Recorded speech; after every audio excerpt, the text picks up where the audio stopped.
Hi, my name is David. I'm owner and car expert here at Motorenn, and I wanted to share with you a little bit about my insights on the luxury SUV segment. There's been a lot that's been changing in that segment. It's actually a relatively new segment because prior to 2018, 2019, you really only had a few luxury SUV options in the over $150,000 price point. And now you have a lot, maybe in some ways too much, and we're seeing some of that impact the valuations of luxury SUVs at present. So I'd like to go over what we're seeing in terms of luxury SUVs from Land Rover Range Rovers to Rolls-Royce Cullinans, how they're performing, and what we're thinking how they fit your life. What we're going to do is put them on a tier list from S to D and then niche. Ultimately, we don't really have too many niche SUVs here, but really S to D.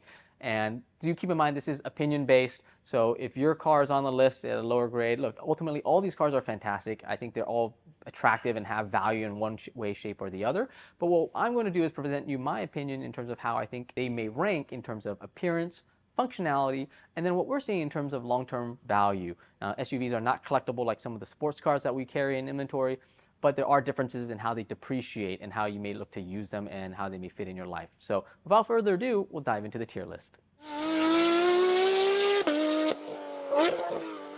Just want to caveat a couple things up front. Again, we're going to be evaluating these vehicles on a number of aspects. First, we'll be looking at overall appearance and how aesthetically pleasing the vehicle is. We'll also be looking at the overall driving experience, how comfortable the vehicle is, how engaging it is, how it feels on the inside. We'll also be looking at a couple notes on maintenance and things of that nature. We don't have in-depth information on all of them, and generally SUVs tend to be a bit more commoditized, so we'll probably go over that a little bit quicker.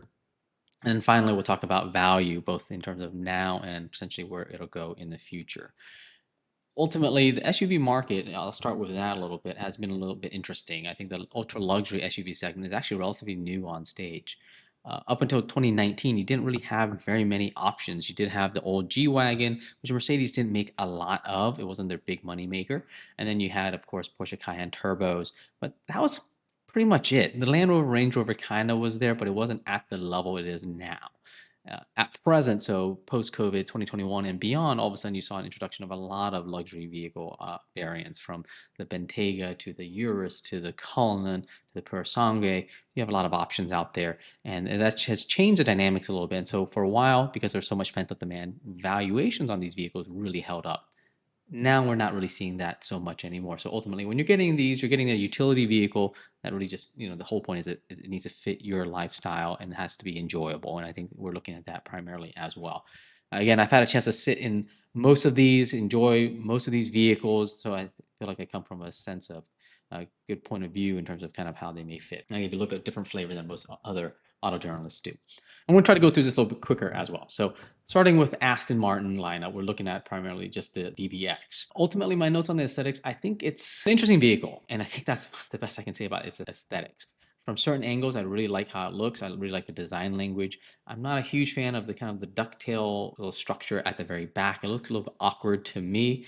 It's not my ultimate cup of tea in terms of how it looks, but when we've had these and I've gone to fill them up at the gas station or driving around, I've gotten compliments on these vehicles. It's unique. People do like how they look. So, outside of my taste, it does seem like they're attractive to other folks. In general, performance-wise, it's pretty powerful, powered by 4.0 liter twin turbo V8. You have somewhere between 542 horsepower upwards of 697 horsepower in 707 edition for a lot of torque. So very powerful SUVs. They're functional, they're fine, but the problem with these is they're depreciation magnets.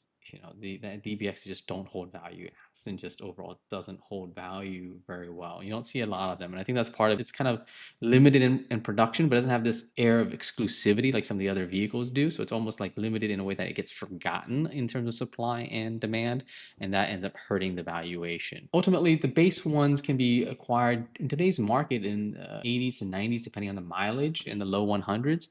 At that price point, it does feel like a lot of car, kind of like it in that range. So I'm going to put the base one in kind of a B tier for this vehicle. It's functional, it looks unique, especially if you can get close to 100K. It's ultimately a lot of SUV for the money.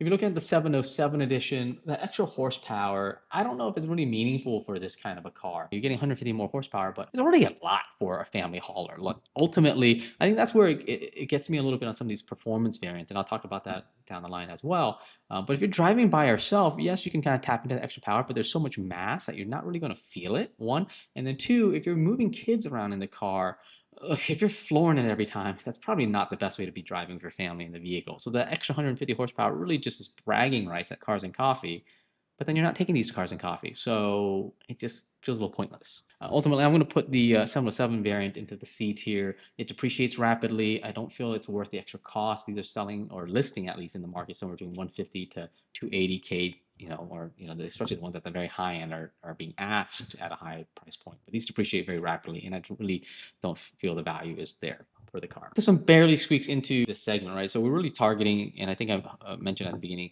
150K and up. The RSQ8 really doesn't quite touch it. New ones kind of really touch the bottom of that 150 mark. But I do want to bring it in because it is the top of the Audi line, and it is effectively the same vehicle as the Lamborghini Urus and the Bentley Bentayga. They're all on the same chassis and the same infotainment and all that kind of stuff. So it's kind of like the budget variant if you're thinking Bentayga and Urus. They're ranging somewhere between $70,000 to $145,000 depending on the mileage and how new it is. I think it's a lot of value. It doesn't have the premium prestige of the other brands, but it's got all the same driving experience, right? Ultimately, it's the same vehicle at its bottom core. Of course, some of the touch surfaces aren't quite as nice. I think it's a handsome vehicle. It looks like the rest of the Audi lineup. You're not going to get any wow factor on the car, but in terms of driving experience, it's fantastic, and it's very good for mid-grade luxury. A lot of power, 591 horsepower, very quick car, very useful car.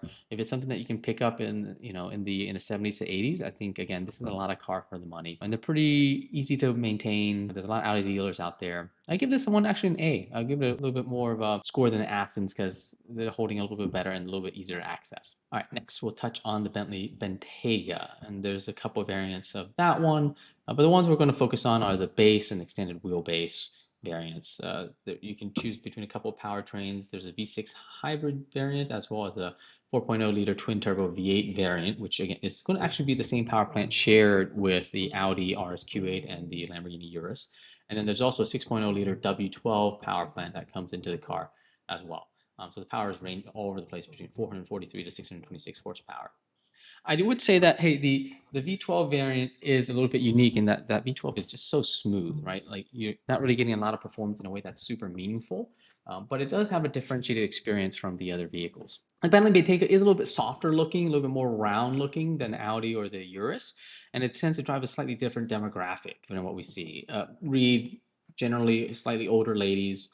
It's a very luxurious vehicle. We also have older gentlemen buy this vehicle as well. Ultimately, it does skew slightly older. It is a lot of car at the 90 to 100K price point, and that's where some of the higher mileage variants are falling right now. Good condition, well, not high, but medium mileage variants are as low as somewhere in the 90s, upwards of 190K. I like the car. Ultimately, again, it's very similar to the Audi RSQ8. So if you're thinking the Audi RSQ8, but you want a slightly more luxurious bend to it, and you want that the Bentley interior design language and that interior comfort, like an extra $10,000 to $20,000 is potentially worth it to step into the Bentley brand.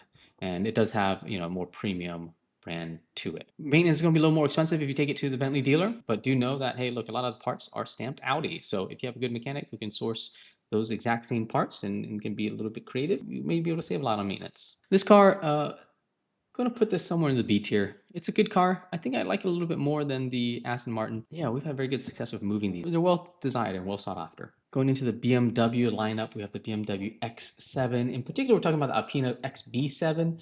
The rest of the X7 lineup doesn't quite make it in terms of the price point. The base X7s are selling in the $60,000 to $70,000 range used, and then X7M is somewhere around the $80,000 to $110,000 range. Now, Alpina XB7s are closer to that middle 100K range. You get a little bit more power out of it for the 4.4 liter twin turbo V8, massaged up to about 630 horsepower, 590 foot-pound of torque. There's a following for Alpina vehicles. Certain BMW enthusiasts really look for these, and I think that branding and that positioning goes a long way. away.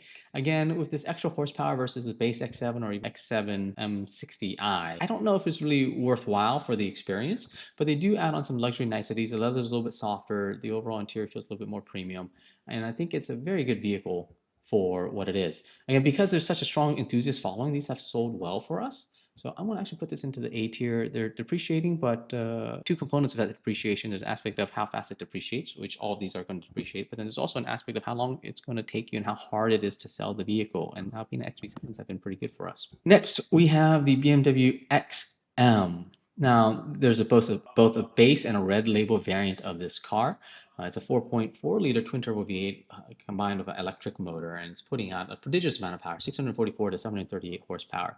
When BMW made this vehicle, my understanding is that they were really targeting trying to pull away the Mercedes G-Wagon buyers. I feel like if that was their goal, then this car is a complete miss. This car does seem a little bit unfocused in what it's trying to accomplish. It very much overlaps, I think, with the BMW X7 buyer. And I really don't think that this design, the features on this car are actually pulling away the G-Wagon buyers. BMW especially tends to lean more masculine, whereas the G-Wagon is both masculine and feminine. You have a lot of women who are very interested in the G-Wagon lineup. And we're not seeing that so much with the X7. These tend to be slower movers. That's part of the reason you don't really see a lot of these on the market, and they're depreciating relatively rapidly. I think it's kind of just an overlooked vehicle, and I think it was kind of a slight mistake in terms of the BMW lineup. But the rest of the experience, look, it's very quintessential BMW. Looking get inside the infotainment, it's very BMW. I think you'd be better served just getting an X7, honestly. I don't see it being worth the position it's in. I don't see it really standing out. I do see a little bit more depreciation on this versus some of the other vehicles out there. I'm gonna give this guy a C tier rating. I do like the 707 a little bit more. I think it's a little bit more exciting of a vehicle, so I'm gonna put it right behind the Aston Martin 707 edition. Next, we have the Cadillac Escalade V. Now, these MSRP somewhere around 160. The reselling on the secondary market somewhere around 100 to 120, depending on mileage and age, etc. This is a very cool truck. I really, really like the Escalade.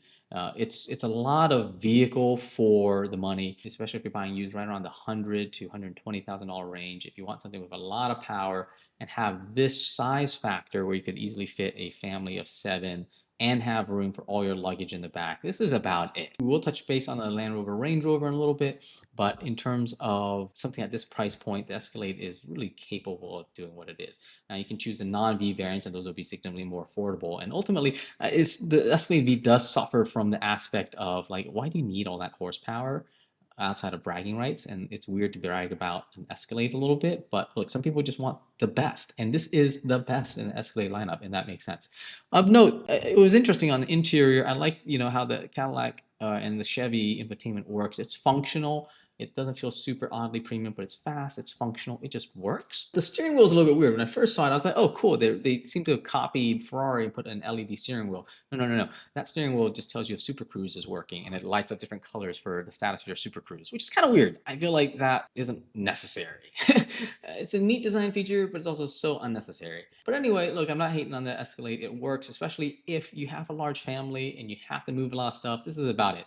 But if you don't have a large family, it's a big truck. So especially in like a tighter city, in some areas in LA, especially if you're in like Chicago or something like that, this is tough to maneuver around. So look, if it meets your needs, this is perfect. If it doesn't, there are definitely other options out there. Ultimately, I want to give this guy an A tier rating. I think it does what it needs to do very, very well. I'll put this right there in the middle of A tier. Actually, I'm going to put it at the top of A tier. I think it just, for what it needs to do, it does it really well. And it's still a very good price point. Although, again, if you just need an SUV, get the non-V variants.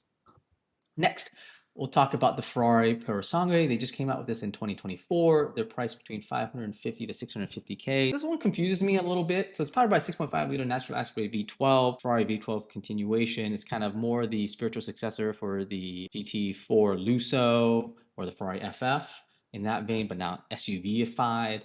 In terms of inflation-based comparison against those cars, it's priced where it needs to be at $550,000 to $650,000. But at the same time, when I compare it to all the other luxury SUV offerings out there, it doesn't make sense to me. It doesn't feel like it's double the car of a Lamborghini Urus. It doesn't feel like it's double the experience. It's got suicide doors that I think are a detriment to its usability. It's not big enough for a larger family. It's not even big enough for like a comfortable small family. I think that, again, there's just better choices out there. And then for the amount of money you're spending, it doesn't have great presence. Been at a couple of events where these pulled up and people looked at it for all of 2 seconds and moved on. So it's one of those things, if you have all the money to spend and you just need another Ferrari and you're finishing the Ferrari collection and you're going to potentially daily this, I guess fine. But I feel like you're going to be a little disappointed in terms of what you're actually getting out of this vehicle. There's just a lot of better options out there. I do see these depreciating. We're not buying these cash. We will take these on consignment. We're not buying these cash. I just don't know where the market's going to go on these. I could be very wrong. These are still, again, relatively limited out there in production. And so that may hold up the valuation, small demand, but also very small supply. Who knows? But if I were to guess, I think it's going to go downhill. Ultimately, I'm going to give this guy a C. I don't think it really kind of does what it needs to do very well. The new Ferrari interior isn't great. Ferrari's changing that around a little bit. I don't think it justifies its price point, and I think if you're buying it, you'll be in for a bit of depreciation. Next, we're going to talk about the GMC Hummer. Now, this one just barely squeaks in. I want to bring it in because it's such a cool vehicle, so I'm kind of giving it a little bit of a buy in terms of rating it in with the rest of the cohort. Look, these are selling somewhere in used between 62 upwards to new of like about 130, 140. Triple electric motors, 625 to 1,000 horsepower on tap. It's a heavy vehicle though, very heavy. So even when you have the full triple electric motor variant with 1,000 horsepower, when you push the pedal down, and it goes quick, but it doesn't feel fast, even though, again, on paper it has 1,000 horsepower. It's just moving so much mass. But there's a lot of technology in there. The menus on the infotainment screens are kind of busy. There's a learning curve. Once you get it, it's fairly intuitive. Crab mode is really cool, kind of more of a party trick than something you're ever really going to utilize. People have taken these off-road. I would not recommend taking these EVs off-road, especially when you get stranded in with as much mass as it has. That can be quite a predicament. But it's actually very cool. I think it's one of the coolest EVs out there for what it is, and it accomplishes what it needs to do. It moves people around. The detriments are, one, it's pricey, it's an EV, and it's massively heavy. But it looks unique. It doesn't get hated on like some of the other EVs that we're seeing out there. Yeah, I actually kind of like this car.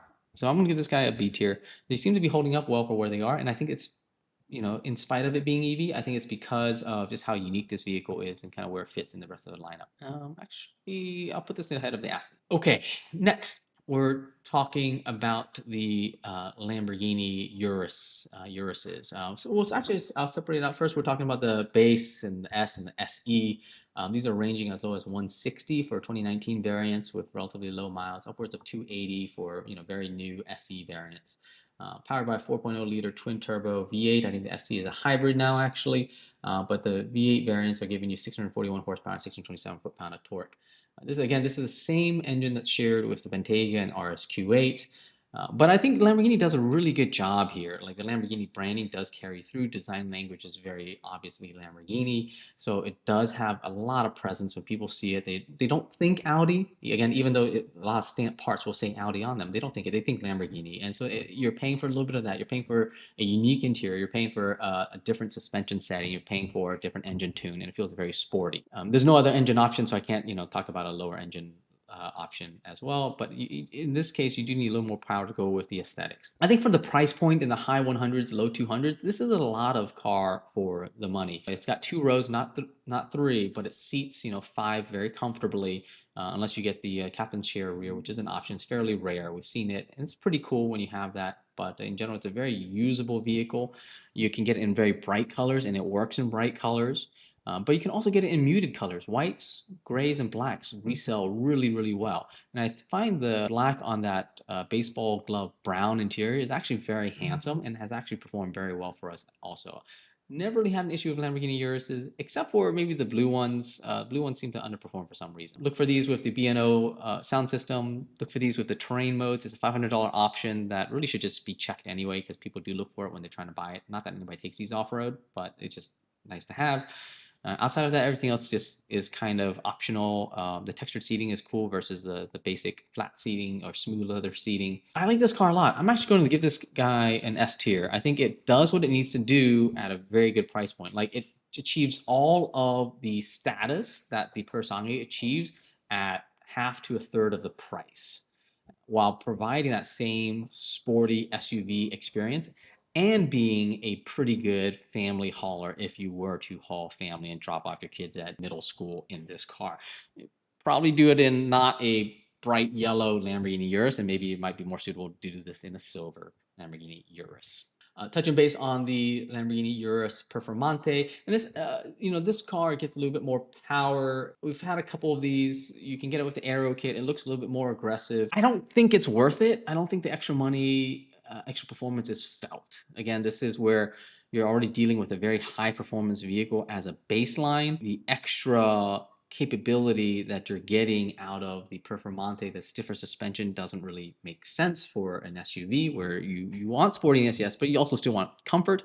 And the extra horsepower, again, as you're going from 641 to 657, one, you're not going to feel it. And then two, again, even if you did have more horsepower, you already have so much, like the extra amount, like unless you're driving like a maniac, you're not really going to achieve it.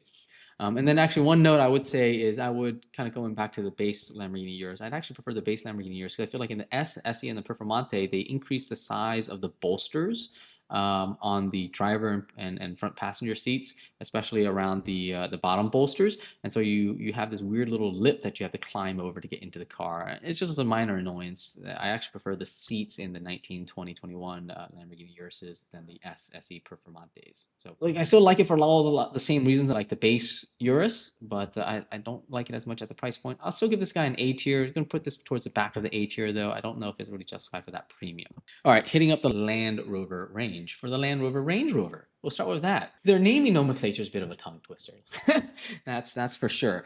On the new 5th gen Land Rover Range Rover, the full big boy Land Rover Range Rover, you can be buying these somewhere between 83 upwards of 200, I think 230, 40, 50K for the SV variants as well.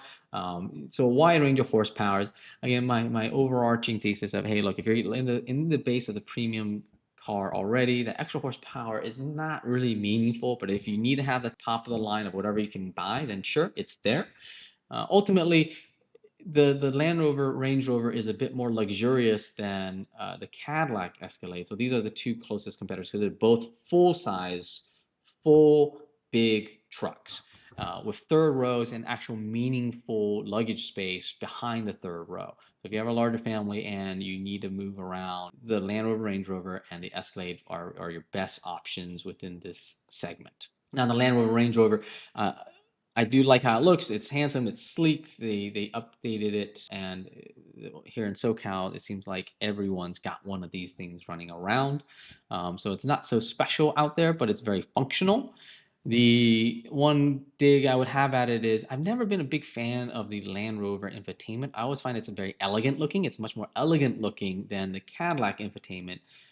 But I also find it's a little bit slower in responsiveness in terms of switching between menus and things like that. And for me, that's a bit more of an annoyance. I actually would prefer the less elegant looking Cadillac menu system that works a little bit faster. Otherwise, look, the interior materials are very premium. It feels very nice SUVs. I like them a lot. They are depreciators, so get something, ideally a year or two old with modest miles, and you'll save a lot. I think that's the way to play these Land Rover Range Rovers. They're not collector vehicles, and unless you need to have them new. Ultimately, I'm going to put this guy into the B range. I think they're very functional. I'll put it above the Bentley Bentayga. I think they're very functional for people who have a use for them, for that extra size. They're fantastic, but I'll put it a tier below the Cadillac. I think the Cadillac's a better buy for a large luxury family hauler. Next, we have the Land Rover Defender Octa. Now, the base Defender, they have a number of variants of it, V6, V8, etc., and they can range from 60 to 100K or something like that. They also have a special edition off-road one. I forget what it's called. We sold 2 of those. Those are really cool. A little bit gimmicky with the brush guard wires. But anyway, we're talking about the Octa here. What they did here was they threw in a 5.0 liter supercharged V8, pumping out 518 horsepower. So effectively doing the Jeep Wrangler 392 or the Ford Bronco Raptor treatment to the Defender, and then jacking up the price significantly. At this price point with this engine, it's much more in line with a G-Wagon than with the Bronco or the Raptor. Defender was always kind of a premium variant of those cars, commanding about 30K more than a similarly optioned Jeep Wrangler Rubicon or Bronco. I forget what the top line on the Bronco is. But in this case, trying to command a $65,000 premium over a Jeep Wrangler Rubicon 392, I think it's a lot for what the Defender represents. I do think it is a lot. So again, when you're thinking about off-roading, when you're thinking about rock crawling or overlanding, that extra horsepower is a complete waste outside of just bragging rights. I think you're much more better served with the Defender 110, with maybe just the 6-cylinder in it and overlanding with that. Otherwise, if you want like a high horsepower off-roady SUV, look, the G-Wagons are just very well set up. The Hakta's in a weird spot. I think these will depreciate. I don't necessarily think these are going to be like some kind of sought after special edition that people are going to seek after the fact, because it just doesn't really do anything special in my mind. I'm gonna put this guy into C tier because of those factors. Yeah, somewhere in the middle of C tier. Right up ahead of the Pure Sangue. I think it's cool. If somebody gave me one for cheap, I'd take it and go enjoy it. I might go up to Santa Clarita, drive it in the canyons a little bit, and try it, test it out. But I wouldn't pay the premium myself.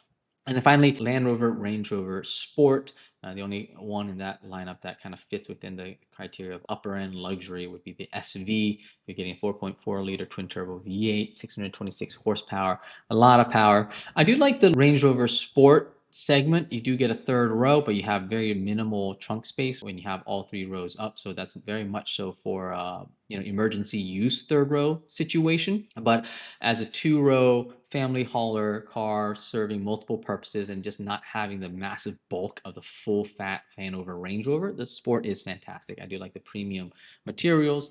Again, the infotainment, same notes on the infotainment as I have for the Land Rover Range Rover. In general, these are a little bit tougher on maintenance, but if you get a newer one under warranty, get one that's a year or 2 old, use, and you'll get a lot of value out of that vehicle. You're somewhere in the 135 to 180K range. You're paying for the extra power. I would probably not look for the SV, but again, if you're looking for the top of the range of this form factor, the SV, sure, go for it. I don't have too many negative notes about it. I think it's a good solid B-level car. I'd have it above the Hummer. I think it works well for what it is. It's very functional. Next, we have the Lotus Electre. I think it's called Electre. I could be mispronouncing it. Powered by dual electric motors, 603 to 905 horsepower. Depending on whether you got the base or the carbon, with the base somewhere around 107K MSRP and the carbon upwards of 230K in general MSRP price point. I'm not going to mince words on it. I don't like this car. I don't think aesthetically it looks great. The rest of the Lotus design language I think is pretty cool, and this little icon I have here is not great. But if you look up the Lotus Electre, it looks funky in a way that is not appealing. It doesn't look masculine. It doesn't look bulky and strong. It doesn't really look sporty and athletic like I would say the Urus looks. It doesn't look sleek. It looks just weird. And its size isn't such a size that it's super useful and versatile. And then the price point is, I think, nuts. I don't believe Lotus can command a $230,000 price point. They're great on the Emira and Evora, and I love their cars, and I rate their cars extremely highly. I don't know what they were doing with this SUV. I think if you buy one, you're going to be in for a world of depreciation, because I don't know who's going to buy it from you after you've bought it new from Lotus, because it doesn't look great. There's other options. It's full electric, and so it really limits who your buying market is. Again, the Hummer is electric, but that looks cool and it's beefy and there's a story to it. The Electre, it's not a sports car, so don't even try it. And it's not good for off-road. I don't even know what this thing does. This long way of me saying I don't really like it. I could foresee, hey, look, it's so new, maintenance issues will pop up, and Lotus doesn't have the greatest network out there, so that is going to be a challenge. This is going to go into D tier. Very much so. Wait and see on this car. If you're really looking at it, I would urge you to wait a year or two, let somebody else buy it new, and then kind of see and take it from there. Going into the Mercedes, we have the Mercedes G classes. The Mercedes G classes have just been so ubiquitous in the SoCal area. Everybody's got one. The G550 or the G63, got a picture of G550 here. I think there's definitely a bias towards G63 for most high-end buyers. On the used market, looking at somewhere as low as 100, upwards of 210. I know the new variant just came out. They upgraded the infotainment system, so it's a touchscreen. You don't have to use a knob anymore. That's really the only major update. And there are a couple of other tweaks around the G-Wagon, but the biggest major update was the infotainment, and I don't think you really need it, honestly. So if you can find value, you can buy like a 2021 at somewhere in the mid 100s. That's still a lot of truck for the money. Very off-road capable. I think it's Whistling Diesel or whoever took one to on the Rubicon Trail or wherever and just like trashed it, but it held up. Like these are very stout vehicles, and it belies the German military heritage that they come from. And the new ones were going for 30K over, which is absurd. Now it looks like most dealers are selling them right at about MSRP, or if not most, you can find deals right around MSRP. So there's so many. I would say, hey, look on the used market, find good values, but at the same time, these are great trucks. Overall, very functional. If you need third rows, this is obviously not it because it's only a 2-row truck. But if you have only 1 or 2 kids, or you're just trying to move some friends around, this is a fantastic vehicle, super versatile. Also very tall though, so watch where you can park. Some mall parking lots and things like that, this will be too tall for that. So there might be some inconveniences with owning this vehicle. Ultimately though, A tier, I think these are really great. They drive well. I like the experience. Going from live axle to independent front suspension does change its off-road capabilities a little bit. Definitely makes it a little bit more daily driver friendly, but I actually like the last gen G-Wagon a little bit more. Next, we're touching base on the 4x4 variant of that truck. So what they did here is they added port axles. This is the G-Wagon up several inches. What's interesting is, again, as I just touched base on the shift from live axles front and rear to independent front suspension on the new G-Wagon. By doing so, they significantly reduce the ground clearance. Now, what's interesting is the G550 4x4, the last generation 4x4, has, I want to say, somewhere around like 18 inches of ground clearance, whereas G63 4x4 with the independent front suspension, because of the suspension setup, it actually only has, I think, somewhere around like 13 inches of front ground clearance. So you lose about 5 inches there. It's only about an inch more than Jeep Rubicon Extreme Terrain. And so you're paying a lot for not that much more off-road performance, and you actually lose a lot versus the last generation. And this truck is still so massively tall. You will not fit in pretty much any enclosed parking garage. So do watch where you're trying to go with this truck. Of note, these had this crazy recall for I think the rear differential that Mercedes did not have an answer for a long time. So you'll find that many of these on the market are actually branded lemons. That is, they sold it, they had to do a stop sale, or they had to do a buyback from the customer because it was such a danger with how their differential was set up, and it took them so long to figure out a solution. A lot of them are lemons. Now, what I understand is that's completely rectified and fixed. So the lemon versions should be just as good as the non-lemon versions because it was just in the differential and it's very fixable. But do know that when you do buy it, it will keep brand on that title. And as you go forward, people down the line may not know. It'll always be a little bit tougher to sell a truck with a lemon title than a non-lemon title.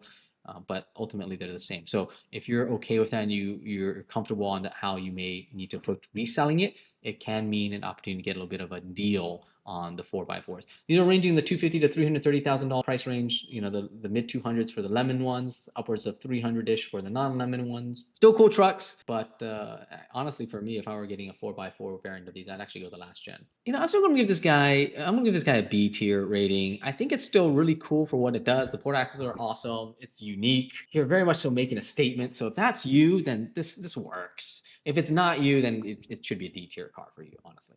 All right, last couple of cars. We've got the Mercedes GLS Maybach, super luxurious Mercedes SUV based off the GLS platform. They just add the Maybach branding on, which kind of disappears in the whole thing. Like when you look at it, it just keys GLS to me. So I think that's a little bit tough for the branding aspect. Whereas again, the Audi, the Urus, and the Bentley Bentayga are all off the same platform, but they look so different. They mentally key differently for me. For me on the Maybach, it keys the same as GLS. It's just a fancier GLS. But they're very comfortable. We've had a couple of these. They're in demand. They're very cool. They're very luxurious. All the leather's super soft. And I think that's the thing Mercedes really, really excels at. They also depreciate a little bit. You can find them right now in the latest variant between 115 to 185-ish. Powered by 550 horsepower. So you're not going for the power. You're going for the luxury. And it's very, very comfortable. I think ultimately the GLS Maybach is probably the most comfortable of the luxury SUVs we have here. So if you want comfortable, really nice and elegant, it's the Maybach GLS. I'm going to give this guy a B tier. I'd give it an A tier if I didn't just think GLS when I see the car. And then we have the AMG version of that GLS, AMG 63. Effectively same notes as the Maybach, a little bit less refined, but you get trade-off that with a little bit more power, 603 horsepower.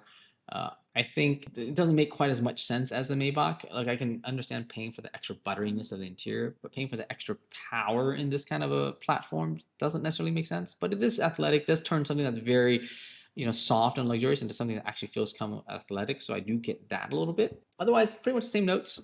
Very nice car. I like the Mercedes lineup. I will give this a B tier somewhere. I'll put it behind I'll put it above the Aston Martin, but behind the Maybach. And then we got the Cayenne. All right, the Cayenne has been around for a long time. The most familiar of the luxury, ultra premium luxury SUVs we have. Right now, only the Turbo, Turbo S, and Turbo GT really kind of hit the price point we're looking for. It's powered by a 4.0 liter twin turbo V8, somewhere around 729 horsepower. So it's a lot of horsepower out of this SUV. I think for a smaller family, it works really well. It's a smaller format SUV. It's fairly nimble. You can move around way easier than if you had a Land Rover Range Rover and Range Rover Sport. Just a little bit more nimble, but it's also smaller. So do keep that in mind. I think it's a great daily use vehicle. I think the sweet spot in the Cayenne lineup is probably the GTS, but it's also kind of the forgotten trim in the lineup in a way. A lot of people get the base or they opt for the turbo. So look, if you're going to go all in, yeah, the turbo, it's not bad, but these do depreciate. They depreciate very rapidly from the fully optioned MSRP. So do keep that in mind. When you buy new, you're paying for that depreciation on these. Yeah, they used to hold up a lot better, but the trend we've been seeing is a year or two later, you're looking at 50, 60K back of MSRP, especially for big sticker variant of this car. So be careful on how you're buying these. Ultimately, though, I just do like them a lot. I think they're highly performant. They're very athletic. They fit their purpose very well. I'll put this right in the middle of B tier. And then finally, we got the Cullinans. We have both the Cullinan base and the Cullinan black badge. And they're selling on the secondary market somewhere between $240 upwards of $500,000, especially if you get one of the newer ones or actually a new one. There's not a big difference between the two, right? So when you go from base to black badge, you get another 37 horsepower. So you go 563 horsepower to 600 horsepower on a really big platform. And ultimately, that extra horsepower you really don't feel.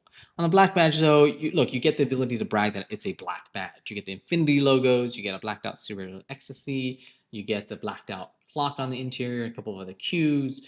That's really about it. You got to option up everything else. I look for the picnic tables. I look for the theater seating in the rear, and I definitely look for the Starlight headliner. I know in SUVs, a lot of people prefer the panoramic sunroof in most of the other brands, and that is very important to get a sense of airiness in the cabin. But ultimately, Rolls-Royce, people are looking for the Starlight headliner. If you get one with the sunroof and that's what you want, get it. It does add a little bit of airiness to the cabin. But the reality is that will impact resale value and resale time because people are looking for the Starlight headliner on these. Very cool trucks. I think I'll put the base Cullinan somewhere in the B tier as well. They drive big. They're really wide. So I don't particularly enjoy driving them, but I get people who can. And it's such a status symbol to have a Rolls-Royce Cullinan. So I get it for those folks. I would put the black badge though one tier lower. I just don't see really the premium on paying for that black badge necessarily. But I do get like, hey, if you like it and you have the funds for it, it is nice to have. And so that concludes our luxury SUV tier list. Again, targeting cars at the $150,000 price point and up. Hopefully you found that helpful for your buying decisions and at the very least entertaining. If you like this type of content, go ahead and subscribe. We'll look to continue producing this to share with you our insights on cars across the overall used luxury and exotic segment.